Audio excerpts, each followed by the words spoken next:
강원도교육청이 학부모 부담을 줄여주기 위해 시행하고 있는 학교 주관 구매와 표준 디자인 교복 사업 등이 제대로 정착되지 않고 있습니다.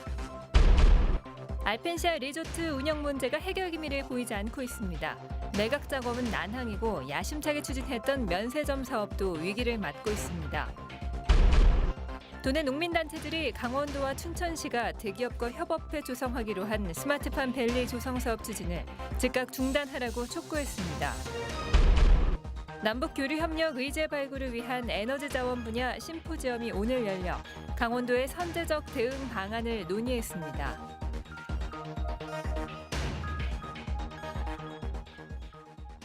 시청자 여러분 안녕하십니까? 강원도교육청이 학부모 부담을 줄여주기 위해 시행하고 있는 학교 주관 구매와 표준 디자인 교복 사업 등이 제대로 정착되지 않고 있습니다. 강원도교육청이 추진하고 있는 무상교복 지원과 맞물려 정책 변화가 필요합니다. 강화길 기자가 보도합니다. 지난 2015년 개발된 강원 표준 디자인 교복입니다. 실용성을 강조했지만 학교의 반응은 저조합니다. 전체 학교 중 17%만이 채택했습니다. 철원과 동해 삼척 등 5개 지역은 표준 교복 착용 학교가 한 곳도 없습니다. 저렴하고 편하고 해서 강원도교육청 차원에서 홍보를 독려하고 있고 저희도 하고 있거든요. 근데 학교에서 선택을 안 해주시니까 저희도 좀 어려운 입장이에요. 시행 4년 차를 맞고 있는 교복 학교 주관 구매제도 안착하지 못하고 있습니다. 학교 참여율은 작년 77%를 최고로 올해 상반기에는 오히려 73%로 떨어졌습니다. 교복 은행 사업도 상황은 비슷합니다. 18개 시군 중 7개 시군만이 교복 은행 사업을 펴고 있습니다. 교복 은행을 운영할 만한 사회단체나 복지단체가 없다 보니 교복 수거는 물론 판매도 원활치 않습니다. 이에 따라 강원도교육청은 교복비 부담 경감을 위한 사업 전반을 점검하고 있습니다. 학교 안정화 사업, 교복비 안정화 사업에 대한 현장의 어려움을 좀 직접 가서 보고 있고요. 그리고 지역청에서 운영되고 있는 교복은행 사업의 중간 점검 정도 보고 있습니다. 특히 다음 달 말쯤에는 무상교복 지원 방안이 확정됩니다. 따라서 교복비 안정화 사업은 전면 수정이 불가피하게 됐습니다. MBC 뉴스 강화길입니다. 알펜시아 리조트 운영 문제가 해결 기미를 보이지 않고 있습니다. 매각 작업은 난항이고 야심차게 추진했던 면세점 사업도 위기입니다. 이재규 기자가 취재했습니다. 알펜시아의 총 부채는 현재 8,080억 원. 올 들어 지난달까지 이자로만 90억 원을 지불했습니다. 한 달 15억 원의 이자를 내고 있는 셈입니다. 운영 적자폭도 줄 기미가 보이지 않습니다. 2015년 168억, 2016년 154억, 지난해에는 155억 원의 적자가 났습니다. 올 상반기 적자폭은 25억 원으로 예년에 비해 줄었지만 올림픽 반짝 특수라는 분석이 많습니다. 알펜시아가 지금 저희들이 객실이 호텔 공도해서 한 871실입니다. 근데 요 갖고는 저희들이 좀 손익을 맞추기 어렵다는 지금 전문가들의 판단이 있고요. 말레이시아 기업과 진행 중이던 일괄 매각 작업도 난항을 겪고 있습니다. 전문기관 검증 없이 매수자를 찾다 보니 검증의 신뢰성이 부족해 검증에 긴 시간이 걸리는 것이 한계점의 하나로 분석됩니다. 지난해 자구책으로 시작한 알펜시아 면세점도 위기입니다. 하루 매출이 수십만 원에 불과해 사업을 접어야 할지 고민입니다. 총 투자비는 49억 원. 처음부터 무리한 투자였다는 비판이 나왔습니다. 알펜시아 리조트는 그 건물만 달라있을 뿐이지 인근의 상업 단지라든지 또 그 주거 단지 형성이 되어 있지 않은 상황이었습니다. 알펜시아가 빚더미에서 헤어나오지 못하며 경영 정상화를 위한 해결책은 보이지 않고 도민의 혈세만 축내고 있습니다. MBC 뉴스 이재규입니다. 장애 학생들이 다니는 특수학교의 여학생들이 성폭행을 당했다는 신고가 접수됐습니다. 경찰이 수사에 나섰고 도교육청도 추가 피해 여부를 조사하고 있습니다. 홍한표 기자가 보도합니다. 한 특수학교 교사가 학생 2명을 수년간 성폭행했다는 신고가 접수됐습니다. 지난 6일 학교 측이 학생들과 상담하던 중 이를 확인하고 해당 교사를 직접 경찰에 신고한 겁니다. 학교 측에서 이제 어떻게 대응하고 있는지에 대해서도 좀 말씀을 좀 드려야 이 상황에 대해서도 좀 알고 계셔야 할 것 같아서 학부모님들도 그렇습니다. 지난 9일 성폭력 상담센터에서 사건을 접수받았고 강원지방경찰청에서 수사를 진행하고 있습니다. 경찰은 학교 관계자들의 진술 등을 토대로 정확한 사건 경위를 조사하고 있습니다. 강원도 교육청도 해당 학교로 감사팀을 보내 전교생을 대상으로 피해 여부를 확인하고 있습니다. 추가 피해가 있는지가 중요하기 때문에 그 사실 여부를 확인하기 위해서 갔고요. 그걸 바탕으로 해서 한 점 의혹이 없도록 조사하고 관련자에게는 엄중하게 책임을 묻도록 하겠습니다. 한편 해당 교사는 현재 직위 해제됐고 혐의를 전면 부인하고 있는 것으로 전해졌습니다. MBC 뉴스 홍한표입니다. 위기에 처한 양봉산업의 대책 마련을 위해서는 꿀벌과 꿀벌의 공익적 가치를 지키는 것이 중요한데요. 우리 토종벌을 살리기 위한 과제를 짚어봤습니다. 박은지 기자입니다. 10년째 불치병인 낭충봉화 부패병으로부터 토종벌을 지키려면 무엇보다 병을 이기는 신품종 개발이 시급합니다. 현재 농촌진흥청에서 개발한 저항성 토종벌을 농가 3곳에 보급해 실증 실험을 벌이고 있는데 이달 말쯤 낭충봉화 부패병 발생 이후 감염과 생존 여부, 생산성 등을 확인할 계획입니다. 최근에는 기후변화에 대응하기 위해서 월별로 꽃이 피는 밀원수를 다양하게 심어 연중 자연에서 꿀을 채취할 수 있도록 해야 한다는 주장이 커지고 있습니다. 봄부터 가을까지 꿀 생산이 이어지도록 헛개나무, 회화나무 등 밀원 수종을 늘리고 유채꽃 등 보조 밀원 식물도 다양하게 심을 필요가 있습니다. 아가씨가 끝이 나고 나면은 밤 있잖아요. 밤하고 그 다음에 피나무. 그 외에는 이제 이어지는 꿀이 없지 않습니까? 그러면은 생산비만 계속 들어가게 되겠지요.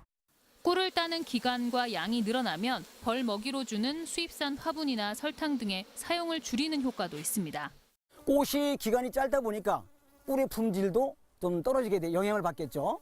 그리고 꿀벌도 자연적인 꿀이나 이런 그 화분을 먹이로 해야만 건강해지는데 대형 산불 피해가 많은 영동 지역의 경우 산림 복원 사업에 꿀을 얻을 수 있는 밀원 수종을 적극 활용할 필요성이 있습니다. 밀원수를 확보하는 게 제일 중요하기 때문에 저희가 3년 전부터 이제 강릉시 그 4,000명에다가 밀원수 단지를 조성해서 이 밖에 방역 효과를 극대화하기 위해 전국 꿀벌 농가 일제 소독의 날을 운영하고 꿀벌 집단 폐사 원인으로 지목되는 고독성 농약 사용 규제 등 양봉 보호 대책이 필요합니다. MBC 뉴스 박은지입니다. 도내 16개 대학 중 11개 대학이 교육부의 자율개선대학에서 제외된 것과 관련해 강원도와 강원도의회가 강력히 반발했습니다. 강원도는 지난달 교육부가 발표한 자율개선대학에 도내 16개 대학 중 5개 대학교만이 포함돼 11개 대학교가 2단계 평가를 다시 받게 됐다며 이는 강원도의 특수성을 무시한 결정으로 강원 홀대가 교육 분야까지 확산된 결과라고 비판했습니다. 강원도는 도지사가 교육부 장관을 방문해 공식적인 정책 요청 문서와 도의회 차원의 정책 개선 건의안을 제출할 예정이라고 밝혔습니다.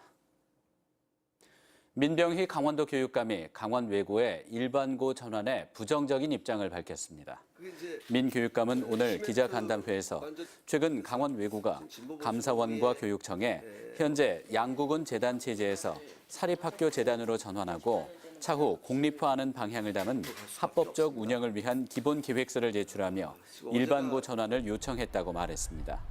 이에 대해 민 교육감은 교육과정을 정상화하는 것이 우선이라며 당장 일반고로 전환할 경우 양구 지역 학생 선발에 혼란을 초래할 수 있고 자립형 사립고 방식의 전국 선발도 바람직하지 않다며 5년 주기 평가가 있는 2020년까지 일반고 전환에 회의적이라는 입장을 밝혔습니다. 남북교류협력 의제 발굴을 위한 에너지 자원 분야 심포지엄이 오늘 강원연구원 대회의실에서 열렸습니다. 남북 강원도 협력협회가 마련한 오늘 심포지엄에서는 세계 풍력협회 손충렬 부회장이 남북한 풍력발전 협력을 위한 북측 풍력자원조사 공동학술회의 현황을 발표했습니다.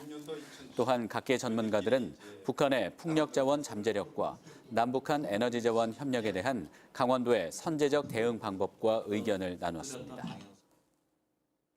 전교조를 지지하는 강원 지역 시민사회와 노동, 정당 등 104개 단체는 오늘 도교육청에서 기자회견을 갖고 전교조 법외노조 통보를 직권 취소하라고 촉구했습니다.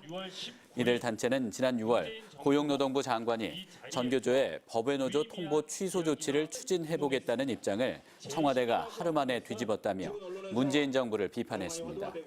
이에 따라 전교조 법외노조 통보를 직권 취소하고 해직 교사 34명을 원상 복직시키라고 요구했습니다. 전국농민회 총연맹 강원도연맹은 강원도와 춘천시가 대기업과 협업해 조성하기로 한 스마트팜 밸리 조성 사업 추진을 즉각 중단하라고 촉구했습니다. 전농 강원도연맹은 성명서를 통해 스마트팜 혁신 밸리는 문재인 정부의 농정 핵심 사업으로 내년부터 2022년까지 공모를 통해 전국 4곳에 3만 평 이상의 대형 유리온실 단지를 만드는 것을 하는 대규모 국책 사업입니다. 농민회는 1조 원 이상 투여되는 대형 규모의 사업이지만 현장 농민들은 철저히 소외돼 있다며 농 관련 시설 사업자만 배불리고 대기업이 농업에 진출하는 길을 터주는 사업을 반대한다고 밝혔습니다. 춘천시는 기간제 근로자 79명을 채용하기로 했습니다. 채용 분야는 생활쓰레기 집화장 지킴이 75명을 비롯해 추궁 약수터 명품마을 시설관리 2명, 옛 백양역 역사관리 1명, 주민지원사업 DB 구축과 수질 측정망 시료 채수 1명입니다. 오는 17일부터 18일까지 춘천시 총무과를 직접 방문해 원서를 접수해야 합니다. 문재인 정부가 주장하는 국세와 지방세 비율을 8대2에서 7대3으로 조정하면 강원도 일부 시군의 전체 재원이 줄어들 수 있다는 연구 결과가 나왔습니다. 국회 예산결산특별위원회는 국세 지방세 비율 조정에 따른 용역 보고서에서 국세 비율이 낮아지면 국세에 연동된 지방교부세도 함께 줄어드는 결과가 나올 수 있다고 주장했습니다. 국세 지방세 비율이 7대3으로 조정되면 강원도에서는 철원, 양구, 인제 등 3개 지자체의 재정 수입이 12억 원 줄어드는 것으로 분석됐습니다. 이런 단점을 보완하기 위해서는 교통에너지 환경세를 개별 소비세로 전환하는 등 대책이 필요하다고 주장했습니다. 이현종 철원 군수가 민선 7기 국민과의 소통 행정을 시작합니다. 이현종 군수는 내일 군청 민원실에서 민선 7기 들어 처음으로 국민과의 대화 시간을 시작으로 국민이 중심이 되는 소통 행정에 나섭니다. 또 13일에는 민선 7기 철원군 공약 추진 보고회를 열고 평화와 교류를 핵심어로 국민이 행복한 철원을 만들기 위한 7대 핵심 과제에 대해서 발표할 예정입니다. 화천군이 장마철을 맞아 전 지역을 대상으로 친환경 방역 소독에 나섰습니다. 화천군은 5개 읍면을 대상으로 자체 방역 주 1회, 위탁 방역 주 6회를 실시하고 있습니다. 또 이달 말까지 빨간집 모기류 등 감염병 매개 해충을 없애는 반면 가로등 포충기도 설치하고 있습니다. 특히 광덕리 구제역 매몰 지역에 대해 야간 주 3회, 주간 주 2회 추가 방역을 실시하고 있습니다. 홍천군이 하천 내의 나무와 풀 등을 제거하는 사업을 통해 침수 피해 예방과 일자리 창출에 나섰습니다. 홍천군은 올해 12억 원의 사업비를 들여 하천 지작물 제거 등 하천 가꾸기 사업을 한다며 이 사업으로 1,800명의 고용 효과와 침수 피해 예방을 기대한다고 밝혔습니다. 홍천군은 올 상반기 중 전체 예산의 64%인 7억 7천만 원을 집행했다고 설명했습니다. 최근 5년 동안 강원도에서는 88건의 낙뢰 화재가 발생해 2억 9천여만 원의 재산 피해가 났습니다. 강원도 소방본부에 따르면 낙뢰 화재의 75%인 66건이 여름철인 6월과 8월 사이에 발생했습니다. 강원도 소방본부는 낙뢰가 발생하면 집안의 창문은 모두 닫고 전자제품의 플러그를 빼놔야 화재를 막을 수 있다고 당부했습니다. 전국 대형 유통업체 2천여 곳에서 도내 농산물 기획 특판전이 열립니다. 강원도는 오늘부터 다음 달 22일까지 이마트, 홈플러스, 농협 등 대형 유통업체 2천여 곳에서 고추, 오이, 옥수수 등 도내 농산물 기획 특판전을 엽니다. 뉴스를 마칩니다. 이어서 스포츠 뉴스입니다. 고맙습니다.